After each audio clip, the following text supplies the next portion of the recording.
It's almost midnight. You're sitting on the edge of your bed, typing a furious message to a friend, laying out every detail of who said what and exactly why they were wrong.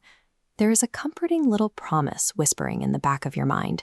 Hit the pillow, go for a run, fire off the text, get it all out and you'll feel lighter. That promise is one of the most deeply ingrained ideas in modern psychology. We talk about anger like it's pressure in a container. This steam valve metaphor traces back to Sigmund Freud, who imagined human emotion working like a hydraulic system, building up like steam in a boiler until it's physically discharged. But when researchers actually went looking for evidence that releasing anger reduces it, they kept finding the opposite. The very moves we reach for to blow off steam are often the ones quietly keeping the fire alive. Consider Maya, a professional who gets talked over in a meeting by a colleague who reframes her idea as his own.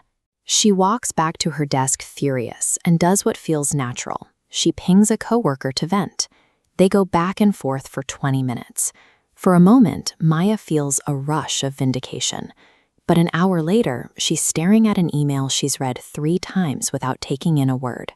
Her heart is still racing. The anger didn't leave. It just found a place to settle. This is the paradox of venting. If it's supposed to be a release, why does it so often leave our brains scrambled and our bodies wired for a fight? In a classic study, researcher Brad Bushman provoked participants with a brutal personal insult and then split them into 3 distinct groups. One group hit a punching bag while thinking about the person who insulted them. A second group hit the bag as a distraction. A third group just sat quietly and did nothing. If the steam valve theory held up, the people who vented the hardest should have walked away the calmest. Instead, the group that hit the bag while stewing on the insult came out angrier and behaved more aggressively afterward than any other group. Simply sitting still beat letting it out, and the people who used the bag as a distraction, taking their attention off the insult, ended up the calmest of all. For Maya, the takeaway is concrete. Venting didn't drain her anger, it served as a rehearsal. Every detail she pinged to her coworker was another minute her brain spent practicing being mad. The act of recounting the event edits raw emotion into a polished narrative.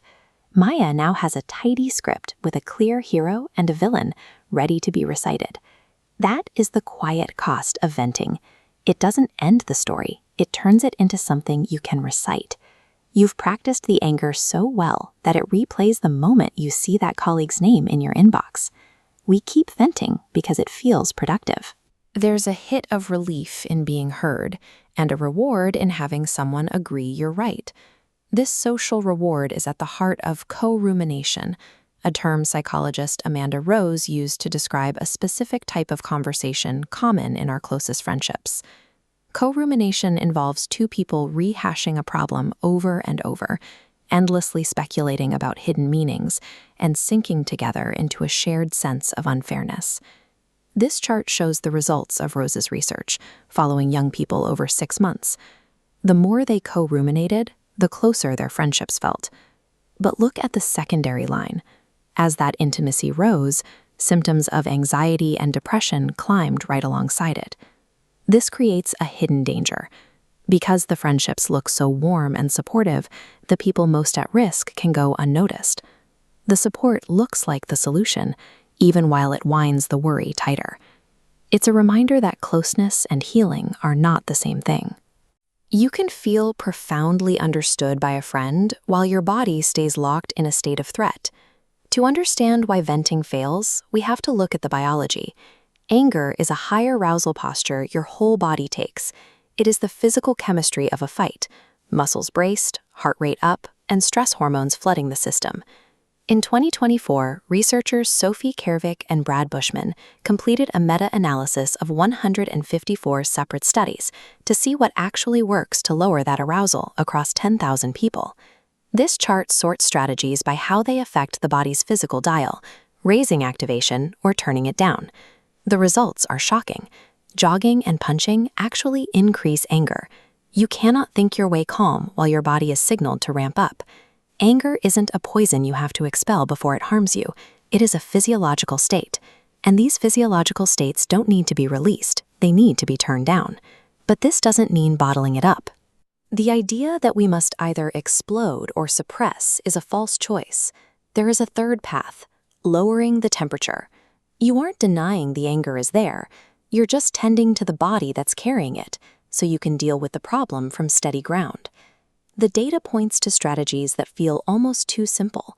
A real timeout to let your pulse drop. Slow, deep breaths where the exhale is longer.